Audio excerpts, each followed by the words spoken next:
Okay, so here we are again. I'm Julio, this is Jan. We're back for the second day in a row because there's no work at the hall. Nope, gotta keep busy somehow, right? That's right. Yeah. So what we're going to talk about today?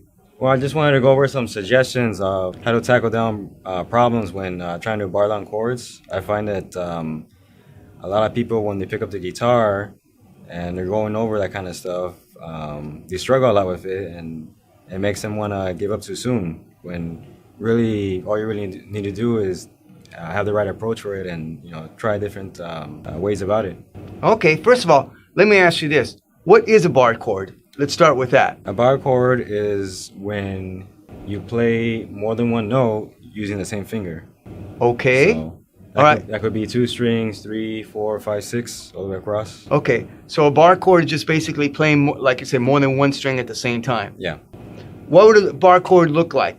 Well, I'm sure you're going to get into that anyway, but yeah, what would it look like? So I find that the one that people hate the most notorious one is like the F chord. And yeah, I notice a lot of people struggle with trying to apply the right amount of pressure for that. Right, right. So, and it's not just applying the pressure; it's trying to evenly distribute it all the way across. Like maybe you'll get up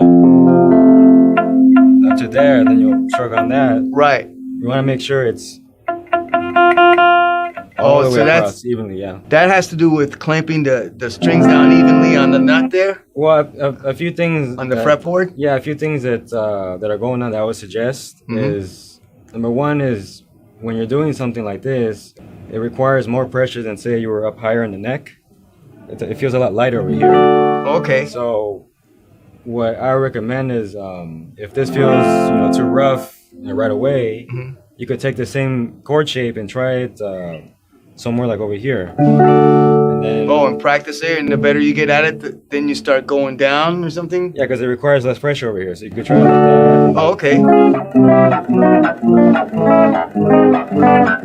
work all the way down right there, Okay, okay. Another thing that I want to point out is you never want to like squeeze your hand, because you're just you're tiring yourself out more, and it's just putting more stress on your hand. Okay. So on top of having to deal with trying to put this together with the proper pressure, you're straining your hand. Yeah. So okay. Yeah. So it's just causing more of a headache than it has to be. So instead of squeezing your hand, I recommend taking the weight of your arm and pulling your fingers. Oh, that's a good concept.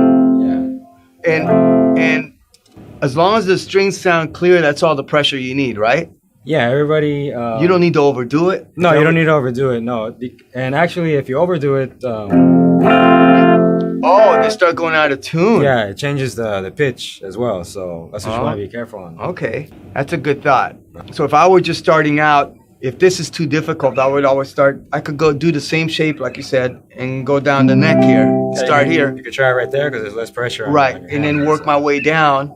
As you build up that hand strength, finger strength, and all that. Okay, so if I were just starting out, if this is too difficult, I would always start. I could go do the same shape, like you said, and go down the neck here. Start here. You could try it right there because there's less pressure. Right, on your and hand, then work my way down. As you build up that hand strength, finger strength, and all that. Okay. Now there's so basically this is the bar when you put your finger across this, right? And now there's different bar shapes, correct? So that one that we were doing right now, it looks like to me like it's almost like an E shape, right? Yeah. And then all you're doing is moving it down. That's right. And then you put your finger across the top, right? Okay, so it's like this. So if I do this, that's without the bar. But when I put the bar, that's right. I see. Okay, but it's basically an E shape that you're moving around on this particular one. Yeah, you're moving it over and you're using your index finger for that. Right. Barring them. Right. Okay. And from what I see, I've always thought of it. Now, let me know if this is wrong. Like this, I'm not using the bar there because I think the nut represents the bar on my finger, right? So the way I thought of it is, if I move it down here, I have to make sure. Then I have to provide the nut with the finger barring it down, right? Yeah, that's because there's no nut there. So the nut always goes above above this, right? So I'm just basically, if I were to bar it, it would be like this. And basically I'm just moving it down, right? So it's the same thing as doing this. Of course, when you do an E like this way, you don't have the finger to bar it, right? So that's why you do it with different fingers. So you have this finger free. Because this is basically your barring finger, right? Your index finger. For that particular shape, yeah. Oh, you can use your other fingers for barring? Yeah, so you can do other shapes as well. Maybe something like right there I'm using my my ring finger. Oh, yeah. But your top finger is always this one though, right? Does that always could that change too? I personally wouldn't. It's a matter of I guess preference. Okay. And it depends on where you are on the guitar too, because it can get pretty cramped.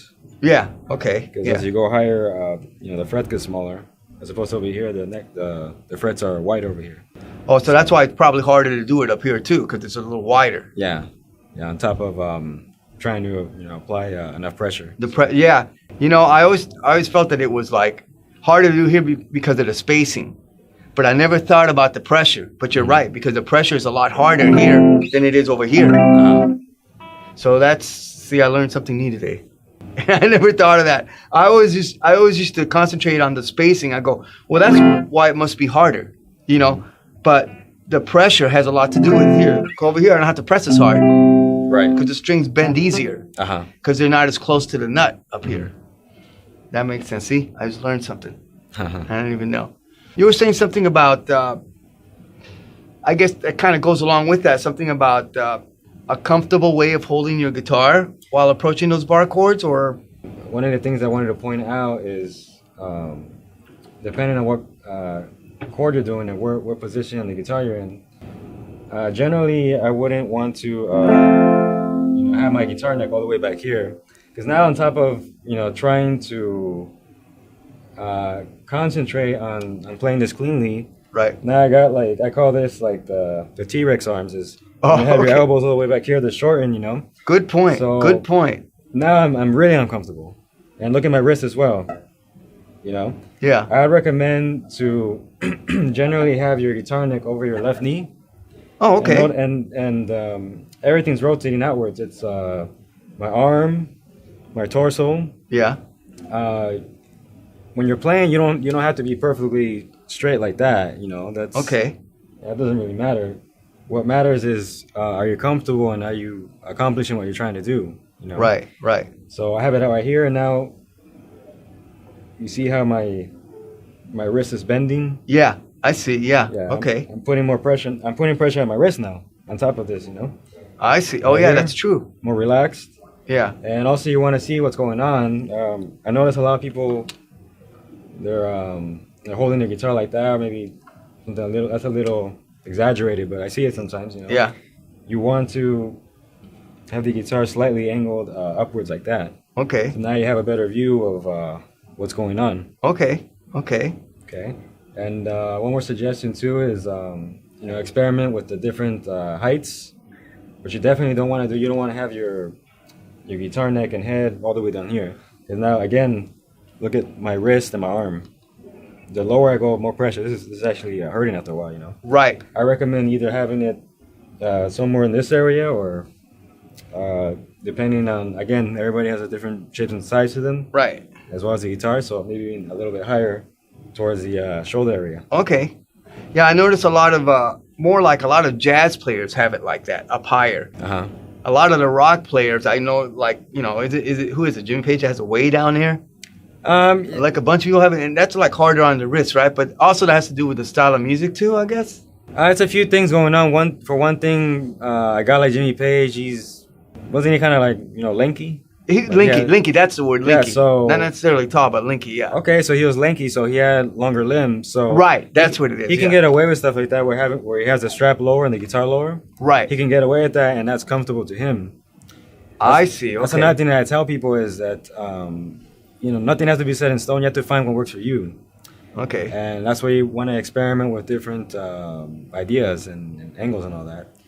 So I just tell people if you can get away with it and it doesn't feel like you're hurting yourself, then go ahead. that you pointed out a lot of stuff that I didn't know about holding the guitar and the bar chords thing, and then I didn't think about like how some people could wear the guitar lower and some people can't. I guess if you do have long arms and you can get away with that. Well, I don't, so I know it's really uncomfortable for me because I'm like this. But if I had longer arms, then I guess it wouldn't be as uncomfortable. Yeah, when I say getting away with it, I mean it's not just the comfort. It's also, are you playing or you're trying to play cleanly? Oh, I see. Yeah. So that's what I mean by that. Let's review real quick the highlights of the pointers that you pointed out. Number one, you said when you're starting to do bar chords, start towards the middle of the neck because it's easier to press down on the strings if you're not comfortable doing it like up here. Yeah, less pressure required on the hand. Okay. What was another thing that you talked about? So yeah, you could try different areas of the neck when you're trying the bar chord shapes. Yeah. Paying attention to the angle of the guitar, how you're holding it. There you go. Okay. The distance as well. Mm-hmm. I would say generally try to have it over your left knee. That way you're nice and comfortable. You don't have these T-Rex arms. The T-Rex arms. That's a good explanation for it. And also the height. Right. I say generally, try to have it more towards your shoulder height. Right. So. Well, that's pretty good. That's a pretty good pointers. All right. Well, this is Julio and this is Jan. Again, for the second time. Hopefully this stuff will kind of help you out on your guitar playing and like that. Right? Uh-huh.